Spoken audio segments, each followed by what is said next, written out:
तो भाजपाई दलाली न करें। मैं राम में आस्था रखता हूँ, अच्छी बात है, लेकिन मुझे भारतीय जनता पार्टी वाले सर्टिफिकेट न दें कि मैं भाजपा में विश्वास रखूंगा या राम में रखूंगा या कहाँ पे रखूंगा। क्योंकि मोदी आपके राज में कटोरा आ गया हाथ में, मर गई हमारी बीबी बच्चा बाबा की सरकार में, कन्नन के सब खाता बंद है, कन्या गई घबराई है, महंगाई ने कमर तोड़ दिया, खर्चा हाई फाई। मस्जिद की जो बात करता है ना, वो तमाम मीडिया लोग मंदिर और मस्जिद की बात कर रहे हैं। रोजगार दो या गद्दी मोदी पे होगा ना भाजपा पे होगा, बात होगा तो रोजगार पे होगा। देखिए ईवीएम तो देश के लिए सबसे बड़ा खतरा है। ईवीएम तो वो वोल्टेज है कि जिसने बटन दबाई उसके दिमाग में मोदिया बिंद नामक का एक वायरस होता है, सीधा उंगली से दिमाग में प्रवेश कर जाएगा।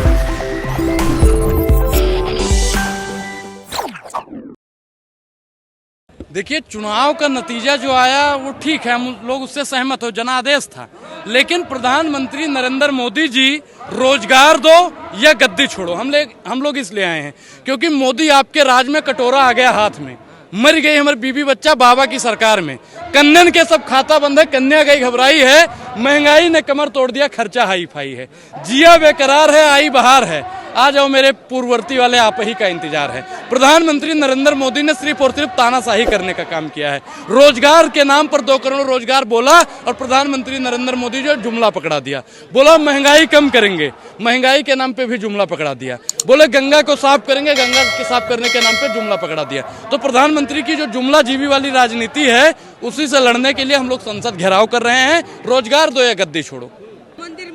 देखिए मंदिर मस्जिद मुद्दा नहीं है, मुद्दा है रोजगार, मुद्दा है शैक्षिक संस्था, मुद्दा बहुत कुछ है। लेकिन आज आप लोग क्या कर रहे हो, फूट डालो और लूट डालो। आप लोग सिर्फ मंदिर मस्जिद पे ही राजनीति करोगे, धर्म पे राजनीति करोगे। भाजपा वाला आपको सिखा के भेजता है, हमको मालूम है आपकी हकीकत, लेकिन दिल बहलाने का ख्याल अच्छा है। आज जो मंदिर और मस्जिद की जो बात करता है ना, वो तमाम मीडिया लोग मंदिर और मस्जिद की बात कर रहे हैं। मंदिर और मस्जिद की बात ये आस्था की बात है।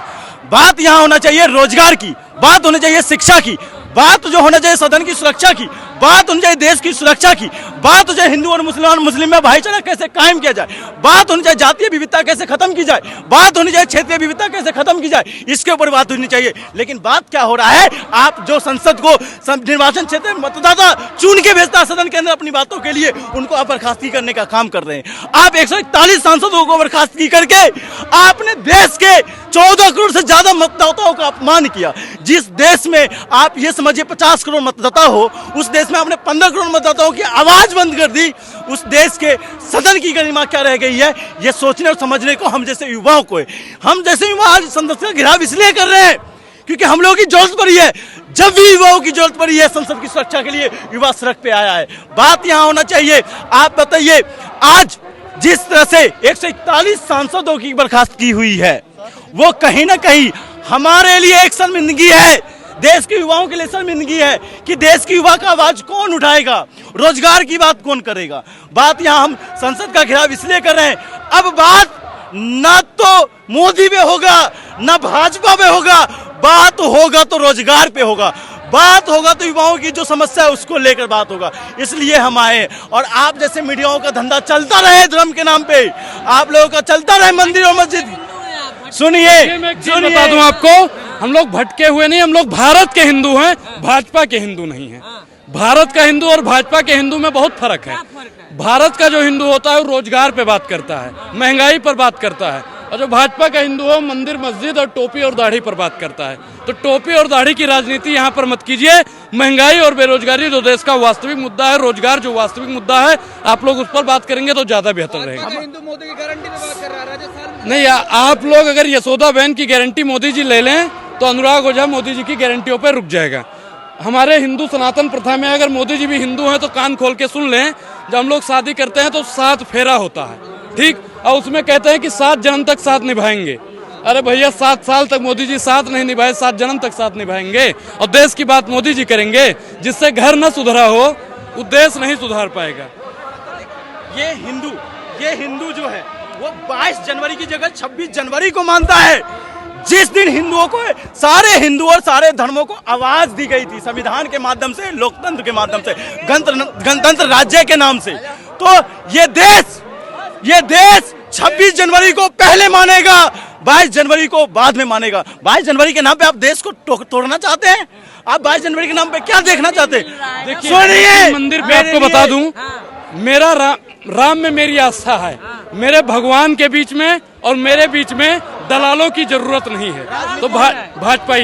तो भाजपाई दलाली न करें। मैं राम में आस्था रखता हूं, अच्छी बात है, लेकिन मुझे भारतीय जनता पार्टी वाले सर्टिफिकेट न दें कि मैं भाजपा में विश्वास रखूंगा या राम में रखूंगा या कहाँ पे रखूंगा।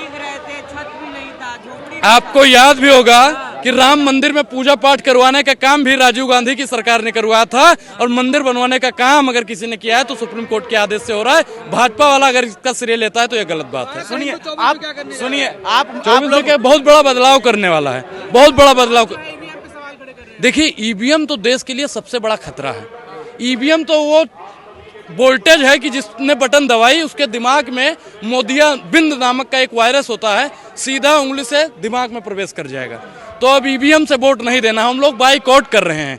24 में अगर वोट पड़ेगा ना ईवीएम से तो अनुराग ओझा वोट डालने नहीं जाएगा। और आप लोगों से हाथ जोड़कर अपील कर रहे हैं महाराज, आप लोग भी वोट मत दीजिएगा, क्योंकि आप वोट किसी को भी देंगे वो वोट भाजपा में चला जाएगा।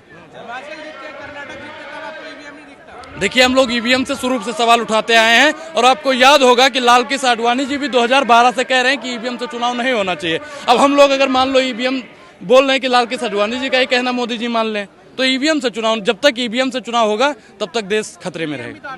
सुनिए, तो हम IIT भी तो लेकर आए थे, हम IIT तो एम्स लेकर आए थे। बताइए, हम लोग तो बहुत कुछ लेकर आए, उस पर आप बात कीजिए। ईवीएम लेकर आए थे, उस पर आप बात कर रहे हैं।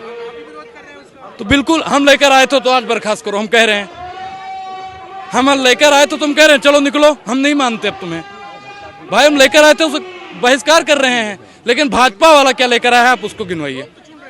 नहीं, लोग नहीं चुन रहे, वो ईवीएम चुन रहे, जनता वंता नहीं चुन रही। लोग चुन रहे हैं, तो क्या इस 5 राज्यों के चुनाव में जो 4 करोड़ 90 लाख वोट क्या कांग्रेस को नहीं पड़ा है? ये पूरी देश से छुपा है क्या? आप ये बताइए, 4 करोड़ 90 लाख जो मतदाता है, क्या आप उसको अपमान करने का काम नहीं कर रहे हैं? आप बताइए, उनकी आवाज कांग्रेस है या नहीं है? ये मैं पूछता हूं आप लोग तमाम मीडिया वालों से। अब बात आती है, आपने कहा 2024 में क्या होगा। 2024 में हम लोग फिर उम्मीद के रास्ते से जनता के बीच में जाएंगे और जनता से उम्मीद लगाएंगे कि आप रोजगार के नाम पे वोट दीजिए, आप सदन की गरिमा के नाम पे वोट दीजिए, आप एकता के नाम पर वोट। सुनिए, मोदी प्रचार कौन चला रहा है? मोदी प्रचार आप देखिए, 5 मिनट के डिबेट में आपने 50 बार मोदी का नाम ले लिया। क्या आपको संसद का नाम नहीं लेना चाहिए? आपको संविधान का नाम लेना चाहिए? आपको विपक्ष के वो तमाम नेता का नाम लेना चाहिए? आपको वो 141 सांसद नहीं याद आना चाहिए? उनके नाम तक याद नहीं होंगे आपको, और आपको एक नाम याद है, मोदी, क्योंकि मेरा TRP बढ़ जाएगा और मेरी कमाई हो जाएगा, देश जाए भार में। और लेकिन अब सुनिए, ये अपमान करने का काम किसी धार्मिक आस्था को मत कीजिए। सुनिए, कोई आज का कोई युग पुरुष नहीं है वो। आज अगर कोई सुनिए, चंपत राय को सुनने वाला ही कोई नहीं। चंपत राय खुद कोस रहे हैं, अपने आप को।